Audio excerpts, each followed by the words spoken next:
주간 평안하셨습니까? 우리가 살아가는 이 세상은 이제 사회적인 공동체를 이루어가면서 살아가고 있습니다. 다양한 사람들이 모여서 살기 때문에 상호간의 갈등이나 분열은 일상적으로 있을 수 있습니다. 분열이 없고 갈등이 없다면 이상적인 이러한 공동체를 꿈꾼다고 할지라도 이제 개성과 그리고 삶의 모든 상황들이 이 환경 속에 다른 환경 속에서 생활했던 사람들이 이제 어떤 문제를 가지고 어떤 형편에 따라서 사회의 구성원들이 이루어지기 때문에 이제 분열과 갈등이 일어나는 것은 아주 일상적이라 할 수 있습니다. 분열과 갈등은 대부분 이제 나쁜 문제를 생산해내고 공동체를 무너뜨리는 이런 악재가 되기도 합니다.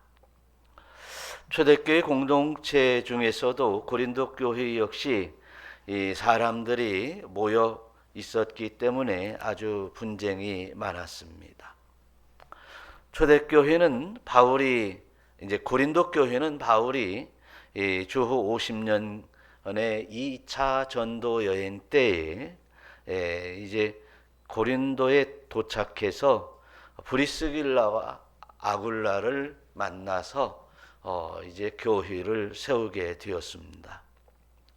그 브리스길라와 아굴라의 헌신을 통해서 교회가 되고 이제 교회 공동체가 신앙생활을 잘 하는 모습을 보면서 이제 2차 전도 여행을 마쳤습니다.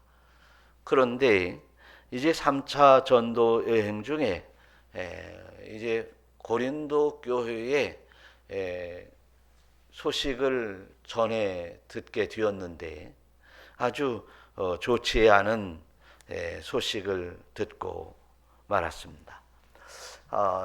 분쟁과 갈등으로 인해서 그 갈등이 심화되고 온통 이제 고린도 교회가 무너질 만한 이러한 이제 일들을 좋지 않은 소식을 듣게 되었어요. 그들 가운데 과연 이제 세례를 누구한테 받았느냐? 나는 이제 바울파다, 나는 게바파다, 아볼로파다라고 해서 파당이 나눠져 있었습니다. 또 그 우상의 제물을 먹어도 되냐, 안 먹어야 되느냐 라는 문제들, 은사가 서로 네 은사가 좋냐, 내 은사가 좋냐는 문제들, 그 다음에 이제 또 처녀가 시집을 가야 되느냐 말아야 되느냐 하는 문제들, 여자가 예배 드리는 처소에 나왔을 때 수건을 써야 되느냐 말아야 되느냐, 또 다른 여러 문제들을 통해서 고린도 교회는 심히 갈등이 되어 있는 상황이었습니다. 이 고린도 교회의 이 갈등과 분열은 교회를 무너뜨릴 만한 이러한 큰 위력을 가지고 흔드는 사단의 역사가 있었기 때문이었습니다.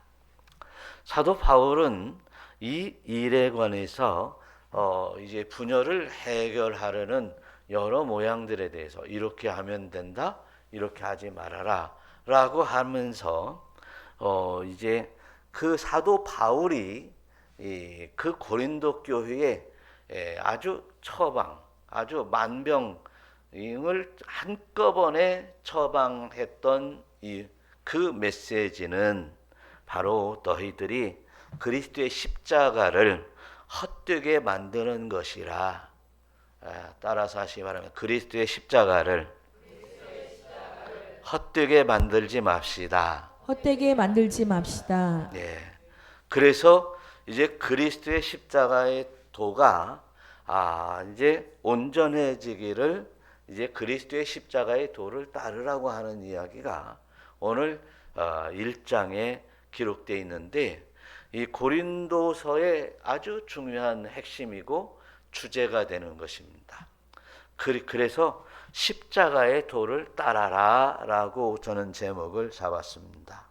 그래서 중병, 교회의 분열과 가정의 분열과 이 사회 공동체의 모든 분열에 관해서 확실한 처방은 십자가의 도를 따르는 것입니다.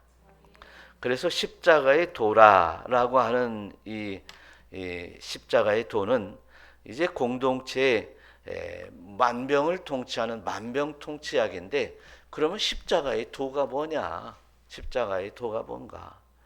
십자가의 도라고 하는 말을, 그래서 십자가의 도는 십자가의 길인가? 길도자인가? 제가 이제 이제 한문 성경을 한번 찾아봤어요. 중국 성경을 찾아보니까 중국의 한자로 십자가적 이치라는 말을 썼습니다. 십자가적 이치, 십자가적 도리, 이런 말을 썼어요. 그래서 물론 우리가 십자가의 도라고 하는 말이 틀린 말은 아닌데, 우리가 잘 해석하면 십자가적 도리, 예수님 대신 십자가를 짊어져 죽는 이런 도리, 성경에 그런 도리들이 많이 기록되어 있습니다. 아니, 전부 그 말씀에 대해서 기록되어 있다고 해도 과언이 아니죠. 그런데 십자가의 도는 뭐라고 하냐면 타우로스 로고스라는 말을 썼어요. 타우로스는 십자가인데, 로고스, 도가 로고스라는 거예요. 여러분들은 로고스라는 말을 이제 함께 은혜 받은 적이 있습니다. 어디서? 요한복음 1장 1절의 말씀입니다. 태초에 말씀이 계셨으니 이 말씀이 곧 하나님이시라. 그래서 이 말씀이라고 하는 이 말이 로고스라고 기록되어 있습니다. 그러면 이 로고스를 많은 주석가들이 해석할 때, 그리고 이 로고스에 관해서, 말씀에 관해서, 말씀이 곧 누구라고요? 하나님이시다. 그래서 이제 우리는 이 로고스에 관해서 우리는 하나님으로 해석을 하면서도 예수 그리스도의 본질, 또 말씀의 본질, 이렇게 우리는 이제 해석할 수 있는 것이죠. 그래서 우리는 이제 하나님의 은혜에 따라 십자가의 도를 따르라 라고 하는 말은, 이제 예수님께서 죄인으로 제물되어서 십자가에 매달려 죽기까지 우리를 사랑하신 그 사랑의 도를 따르라 라고 하는 말입니다. 그런데 이제 이 십자가의 도를 따르는 사람들이 교회 안에서 가정 공동체로, 또 교회 공동체로, 사회 공동체로 있다고 하면 얼마나 좋겠습니까? 그런데 이 십자가의 도를 따르는 사람들이 모여서 신앙생활을 하고 있다면 분쟁과 분열과 그리고 시기와 질투와 다툼이 없을진데, 그런데 항상 공동체 안에는 이런 모양들이 이제 나타나고 있다는 사실은 참으로 안타까운 일입니다. 인생에서도 십자가의 도가 있다면 분열이 없고 분쟁이 없을 텐데, 또 이제 십자가의 도를 따르는 자들에게는 이제 모든 고난을 다 짊어지고 모든 것을 용납하고 모든 것을 사랑하는 그 사랑을 이제 그리스도의 말씀에 따라서 살아가야 될 텐데, 그렇지 못하다는 것입니다. 무엇 때문에 그럴까요? 라고 하는 이 질문에 대해서 우리는 로마서를 우리는 이제 한 달 동안 이제 말씀을 이제 들었습니다. 무엇이 문제일까요? 한마디로 말해서 또한 이제 결론부터 얘기를 하고 시작한다면 믿음이 문제더라는 것이죠. 주님을 따르는 것이 믿음이라고 한다면 이제 믿음이 문제다는 것입니다. 주님이 십자가에 죽으셨는데, 주님이 우리를 대신해서 제물을 삼아 주셨는데, 우리가 제물되지 못하고 죽지 못해서 분열과 분쟁이 일어난다는 사실입니다. 그렇습니다. 그래서 우리는 이제 오늘 이 말씀 속에서 십자가의 도가 하나님의 능력임을 깨닫고, 괜히 쓸데없는 능력 받으려 하지 말고, 괜히 이제 능력의 삶을 살려고 하지 말고, 우리가 이제 십자가의 도를 따르는 우리 모두가 되었으면 좋겠습니다. 오늘 말씀 속에서 18절에 이런 말씀이 기록되어 있습니다. 다 같이. 십자가의 도가 멸망하는 자들에게는 미련한 것이요 구원을 받는 우리에게는 하나님의 능력이라. 예, 십자가의 도는 멸망하는 자들에게는 미련한 것이라는 것이죠. 미련한 것, 둔하고 그리고 앞뒤가 꽉 막혀 있는 이러한 얘기입니다. 그래서 이 미련한 것은 어떤 멸망하는 자들에게는 미련한 것이라는 것이죠. 그래서 우리 십자가의 도는 멸망하는 사람들에게 미련한 것이다. 한번 우리가 생각을 해보면 돈과 명예를 포기한다는 것은 세상 사람들이 하는 얘기는 뭐냐면 미련한 짓이다. 더욱이 손해보면서 하는 짓을 보면 이제 세상 사람들에게는 낄낄거리면서 어리석다고 손가락질을 할 것입니다. 더욱이 예수님이 정말 이제 하신 모습들을 보면 우리는 이제 이제 멸망받는 사람들에게는 미련한 짓이다라고 할 수도 있었을 것입니다. 예수님께서는 이제 유대인들이 예수님을 배척함에도 불구하고 그들을 위해서 생명을 내어놓으셨습니다. 또한 예수님께서 하시는 이야기, 예수님이 처음 오셔서 짠 하고 나타나셨을 때에는 예수님을 대단한 분으로 보면서 따르는 무리들도 상당수 많은 사람들이 있었습니다. 나를 믿는 자는 나를 믿는 것이 아니요 나를 보내신 이를 믿는 것이다. 이런 말씀을 하세요. 나를 보낸 자를 나를 보는 자는 나를 보내신 이를 보는 것이다. 나를 보는 자는 나를 보내신 자를 보는 것이다. 누구를 보는 것이에요? 하나님을 보는 것이라는 거예요. 그러면서 예수님께서는 나는 곧 길이요 진리요 생명이다 말씀하시는 거예요. 길이요 진리요 생명이라고 말씀하시니 예수님을 따라가면 생명 되겠구나. 예수님을 따라가면 이 길을 따라가면 뭐 그냥 만사형통하겠구나. 그런데 예수님이 이곳저곳을 다니시면서 병자들도 고치고 귀신을 쫓아내고 말이죠. 말 못하는 사람을 말하게 하시고 걷지 못하는 자들을 걷게 하시고 떡덩이 가지고 이제 떡덩이 5개와 물고기 2마리로 5,000명을 먹이고도 12강줄이가 남는 이런 이적들을 시행하시면서 허라 내가 신성을 가지신 하나님의 아들이다. 이런 모습을 보이십니다. 그런데 예수님께서 이제 로마 군사들이 와서 잡아갈 때 그냥 그대로 잡혀가면서도 또 하신다는 말씀이 뭐라고 하면은 내가 천사들의 12영을 수십만의 천사들을 데려다가 이들을 멸할 능력이 없는 걸로 생각하느냐. 그러시면서도 그대로 끌려가서 십자가에 못 박혀 죽으셨습니다.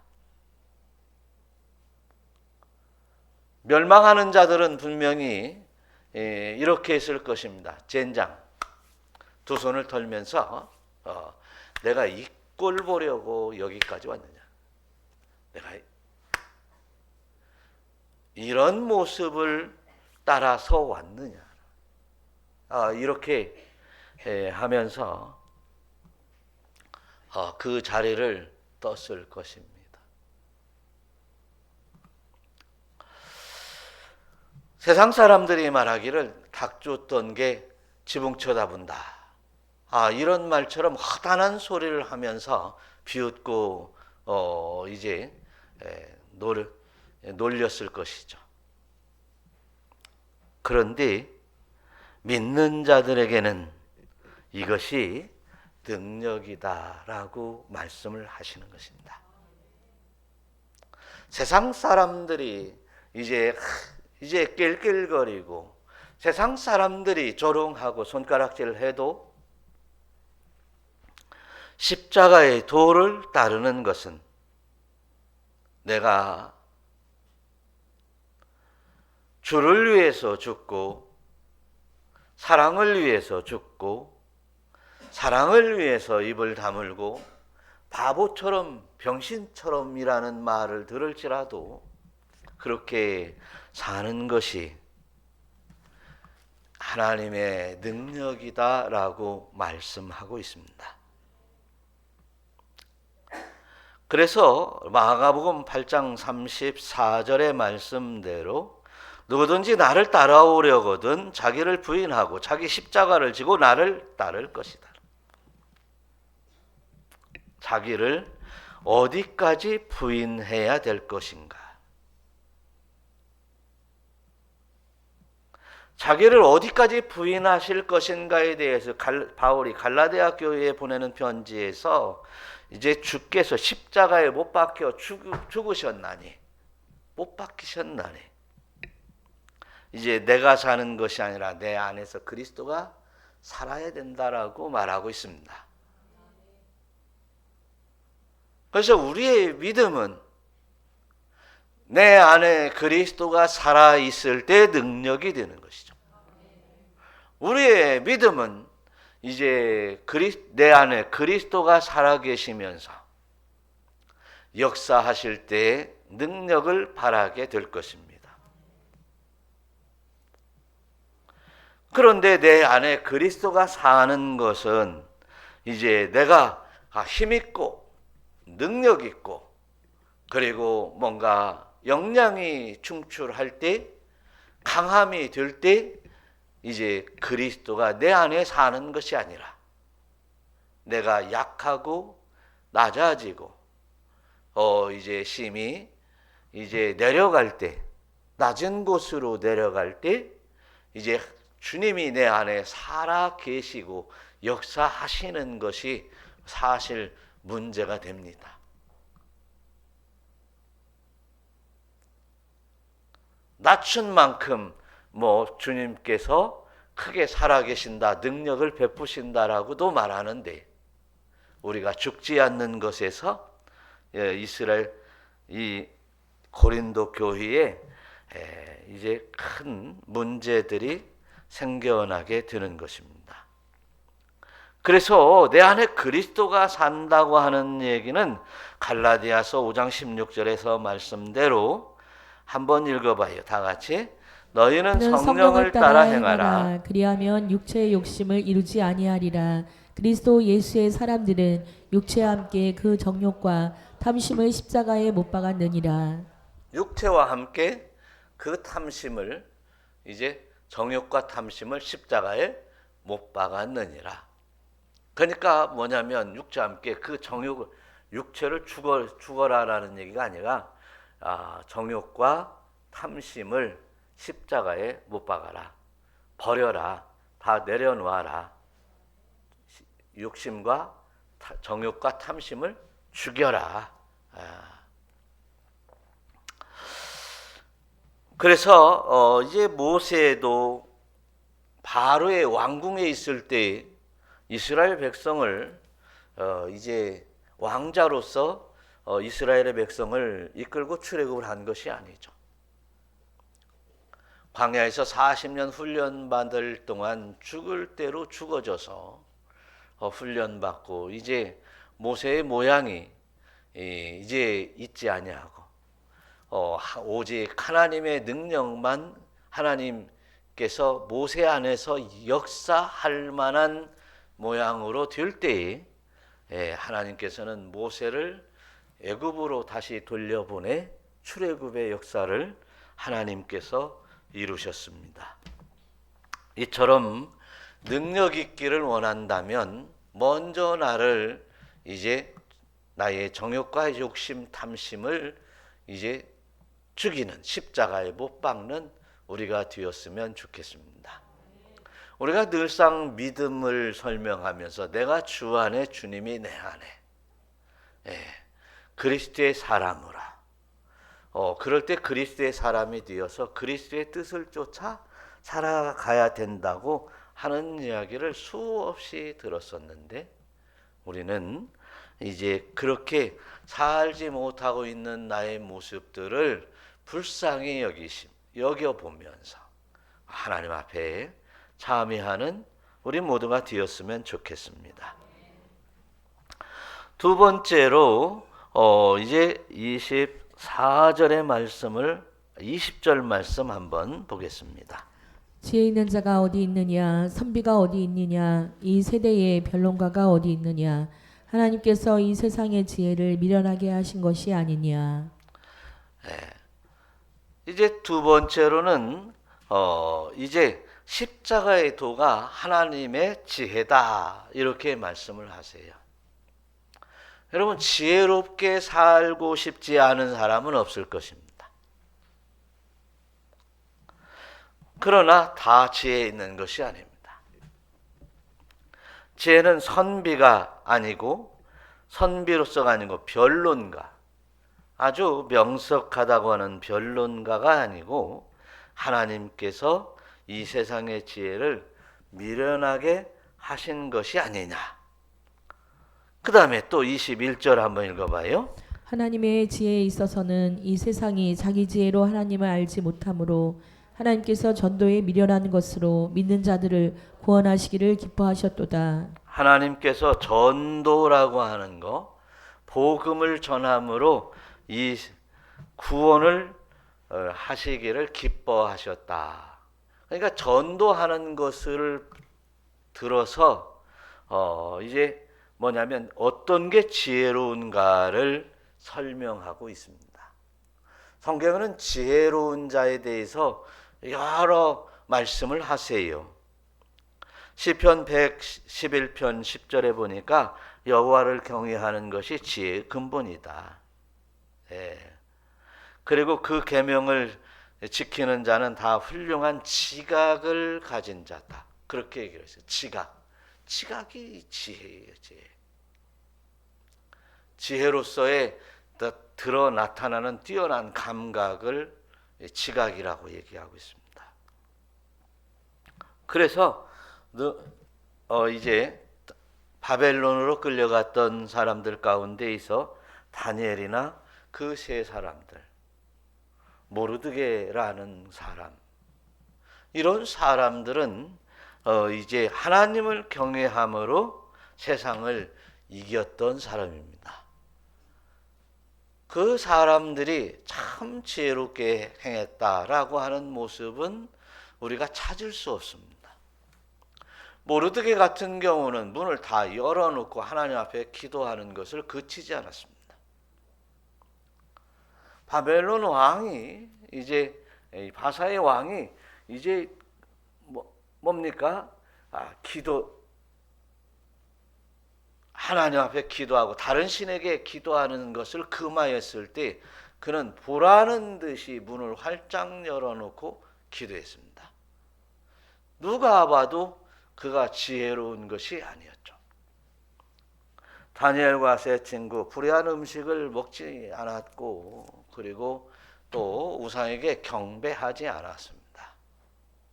누가 봐도 그 지엄한 그 세계에서 이것은 지혜로운 것은 아니었죠.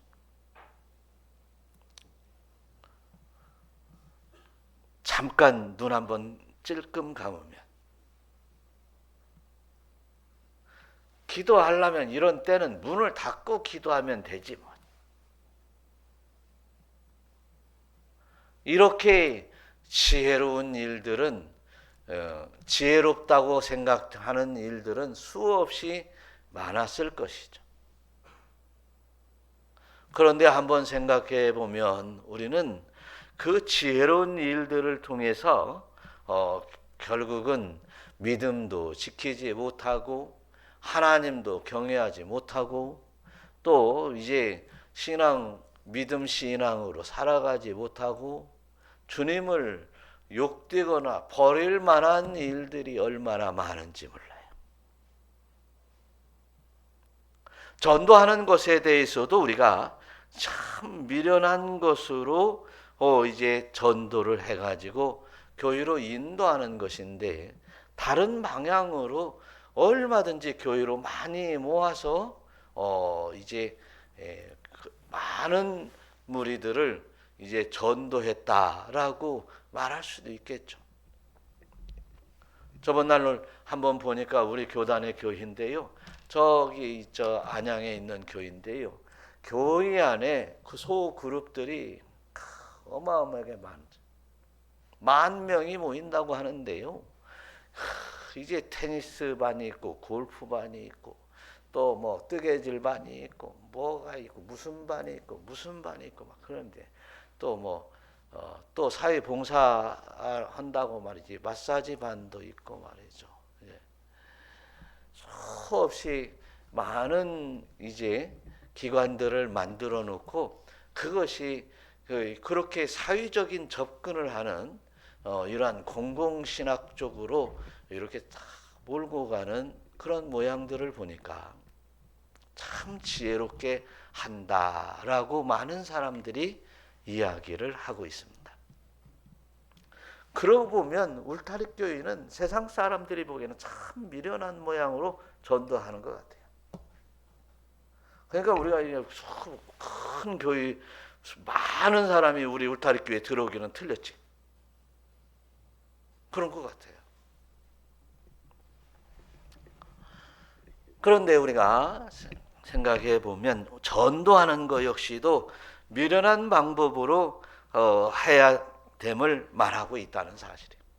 그래서 사도 바울 역시 그냥 미련한 모습으로 참 그렇게 다니면서 그냥 이제 복음을 전했던 거예요. 막으면 막는다고 그래서 못하는 것이 아니라 그냥 복음을 전하다가 감옥에 갇히기도 하고, 가야 될 곳 있으면 그곳이 어느 곳이라도 가서 복음을 전하다가 쫓겨나기도 하고, 이런 모양들은 이제 정말 우리가 다시금 이제 교회 생활을 다시 한번 이제 무엇으로 할 것이냐는 거죠. 지혜롭게 할 것이냐, 미련하게 할 것이냐는 거죠. 그런데 주님께서는 미련한 방법으로 우리를 구원하셨습니다. 십자가에 못 박혀 죽으심으로 우리의 죄를 대신 속죄하는 것이었습니다. 주님께서 이제 제자들을 삼으셨는데 고작 12명의 제자를 삼으시고 그 가운데 또한 이제 바울도 이제 제자를 삼으셔서 이제 바울이 이방인 사역으로 나가서 주님의 뜻을 깨닫고 이방인의 사역을 나가서 복음을 전하게 되었죠. 복음을 전하는 방법 역시도 미련하게 전했고, 그래서 변론가가 하는 것이 아니라 어떤 선비가 하는 것이 아니라 이 세상에 어떤 지혜로 하는 것은 미련한 것이다. 미련한 것이다. 뭘로 해야 된다? 이제 정말 세상 사람들이 보기에 미련한 방법이었지만 주님이 우리에게 입술을 주셨고 손발을 주셨고 마음을 주셨고 또 우리 마음 속에 성령을 부어주시어 이제 아주 속에서 끓어오르는 이제 복음의 열정을 주실 때 복음이 일어나는 것이다. 전도가 되는 것이다. 그래서 우리가 하는 것은 지혜로 함이 아니라 변론으로 하는 것이 아니라 어떤 방법으로 하는 것이 아니라 하나님의 은총 가운데 이제 매를 맞고 쫓겨다니면서 감옥에 갇혀도 이렇게 이제 주의 뜻을 미련한 것으로 심히 미련한 방법으로 이제 전하는 우리 모두가 되었으면 좋겠습니다. 우리의 인생의 삶에서도 이제 유대인들은 표적을 구하나 헬라인은 지혜를 찾고 우리는 십자가에 못 박힌 것을 전한다. 할렐루야. 그렇게 세상 사람들은 물질을 찾고 세상 사람들은 출세를 찾고 세상 사람들은 이제 잘 먹고 잘 사는 것을 찾는다 할지라도 우리는 미련하게 전도하며 미련하게 이제 하나님의 말씀을 쫓아 살아가는 것을 찾는 우리 모두가 되었으면 좋겠습니다. 그것이 신앙인 거예요. 아브라함 같은 경우도 보면 이게 내가 지시하는 땅으로 가라. 어디로 갈까요? 물어보았으면 하나님이 답해 주었을랑가도 몰라요. 내가 지시할 땅으로 가라. 네. 그리고 그냥 따라왔어요. 아브라함이 조금만 지혜롭게 하나님 앞에 간구했다면 어디로 가라고 하는지 가나안 땅은 내가 가나안 땅으로 너를 보낼 것이다 하고 이제 가나안 땅에 와서도 애굽으로 또 안 내려갔을 것인데 말이지. 지혜로 구원하는 것이 아니라 미련한 것으로 미련한 방법으로 우리 인간이 생각하기에 미련한 것으로 우리를 구원하신다는 사실은 참으로 놀라운 일입니다. 그래서 우리는 그 미련한 방법을 쫓아 순종하며 주님 앞에 나와 이 예배를 드리고 있습니다.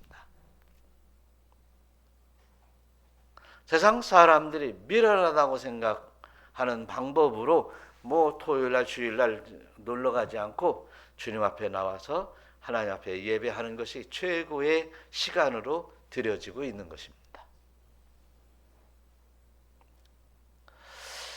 그래서 우리는 정말 예수 믿으면서 보암직하고 그리고 먹음직스러운 아담이 범죄했던 선악과를 먹으려 하는 지혜로움이 나에게 아직도 남아 있다면 이제는 미련한 방법으로 살아가기를 자처할 수 있기를 축원합니다. 이 십자가의 도가 미련한 방법, 미련한 길, 미련하게 사는 방법, 십자가적 이치, 한자적으로 보면 그 미련한 이치를 따라서 살아가는 것.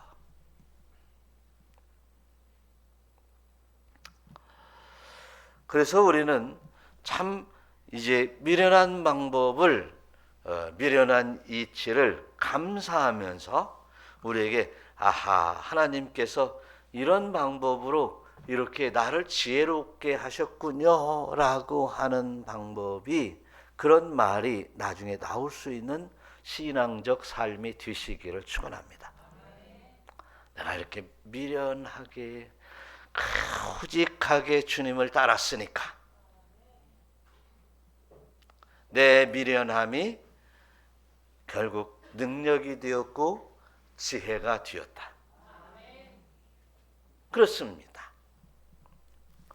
그래서 저와 여러분들이 정말 하나님의 은혜 가운데 이제 우리의 미련함이 하나님의 능력이 되고 하나님의 지혜가 되어서 빛을 발하는 놀라운 은혜의 역사가 있기를 축원합니다. 참 저렇게 미련했던 사람이 어떻게 저렇게 되었을까 말이지. 저 사람은 예수, 교회. 전도. 그랬는데 참 미련하게 저렇게 살았는데 어쩌면 저렇게 저 사람들이 저렇게 변했을까 말이죠. 돈도 없고 가난하고 치질이도 못 살고 힘도 없고 그런데 저 사람 참 하나님의 큰 일을 하는구나. 능력. 그래서 오늘 25절의 말씀 한번 읽어봐요. 하나님의 어리석음이 사람보다 지혜롭고 하나님의 약하심이 사람보다 강하니라. 우리가 강하려고 하니 분쟁과 문제가 발생이 됩니다. 인간이. 그러나 우리가 하나님의 말씀에 따라서 십자가의 도, 오늘 말씀에 그대로 적용하면 십자가의 도를 따라서 낮아지고 또 낮아지고 세상 사람들이 바보요, 병신이요, 천치요 라고 할지라도 낮아지고 또 낮아지고 죽어져서 우리는 주님으로부터 인정받을 만한 이러한 능력자가 되시기를 축원합니다. 또한 우리의 삶을 이끌어가는 것은 하여튼 끈질기게라도 아니면 이제 그 수많은 역경 속에서 하루하루 살아가는 그 과정 속에서라도 세상 사람들은 미련하다고 할지라도 훗날 우리 주님께서 너 참 지혜롭게 살았구나. 너 참 잘 살았구나. 라고 인정받을 만한 이러한 능력자요, 지혜자가 되시기를 축원합니다. 그래서 다른 세상의 모든 사람들이 보기에는 연약한 자요, 별 것이 아닌 것 같이 보여도 주님께서 훗날 우리를 보시고 칭찬하실 만한 복된 자가 되시기를 축원합니다. 오늘 고린도서를 말씀을 나누면서 처음 시작할 때 뭐라 하냐, 고린도 교회는 어떤 교회였다고요? 분열과 분쟁이 아주 심화되었던 교회라고 했습니다. 분열과 분쟁이 심화되었다고 한다면 왜 분열과 분쟁이 심화되었을까요? 이제 우리는 교회 공동체든 가정이든 이 사회든 한번 생각해 보면 될 것입니다. 그래서 우리는 낮아지지 못하고 죽지 못해서 가정의 분쟁 그리고 교회의 분쟁이 일어났던 것이죠. 그런데 사도 바울이 뒤에서 이제 고린도서 후반에서 하는 얘기가 뭐냐면 별거 아닌 거 가지고 그렇게 다투려 하느냐라고 하는 것이겠어요. 그래서 제가 어떤 목사님하고 같이 가면서 그래, 교회는 그냥 다 그냥 내려놓고 오직 복음만 있어야 돼. 예수만 있어야 돼. 기관과 기관이 서로 기관장들끼리 무슨 선교회끼리 또 그 안에서도 모임 안에서도 참 지지고 볶고 싸우고 하더라도 뭐가 문제냐? 복음이 없어서 문제다는 거지. 복음이 없어서 문제다는 거예요. 별거 아닌 거 가지고 복음을 방해하는 자가 된다는 거예요. 별거 아닌 거 가지고도 서로가 이제 정말 복음을 방해한다는 거예요. 믿음으로 나아가는 길들을 서로 방해한다는 거예요. 그래서 우리 낮아지는 거예요. 낮아지는 거예요. 낮아지는 것도 마찬가지예요. 낮아지는 것도. 나만 낮아지냐? 다 같이 낮아져야지. 그렇죠? 분쟁이 없어져야 돼요. 분쟁이 없어지려면 다 같이 낮아져야죠. 그래서 우리 모두가 정말 낮아짐을 통해서 이 분쟁의 역사들을 이제 끝내고 이제 고린도 교회가 이제 바로 서기를 바라면서 보낸 이 편지에서 여러분 가정과 여러분이 속해 있는 공동체 또 교회 공동체가 아름다워지시기를 축원합니다. 그런데 그게 이제 쉽게 되지는 않았어요. 그렇게 돼도. 그래서 고린도서를 보내면서 고린도 전서가 있고 또 후서가 있잖아. 전서를 보냈더니 잘 안 됐어요. 그러니까 후서를 또 보냈어요. 그런데 고린도 후서를 보낼 때 멸망의 때가 가까웠으니 정신 차리라고 하니까 이제 그 다음 고린도 전 후서 다음에 제 3서가 없어요. 거기서 끝났어. 멸망의 때가 가까웠으니 정신 차리라는 거지. 그러면 가정과 그리고 교회와 사회 공동체가 이제 주님의 뜻대로 이루어지는 믿음 공동체, 신앙 공동체, 오직 복음으로 그리고 오직 주의 영광을 위해서 달려가는 공동체가 될 줄로 믿습니다. 기도하겠습니다.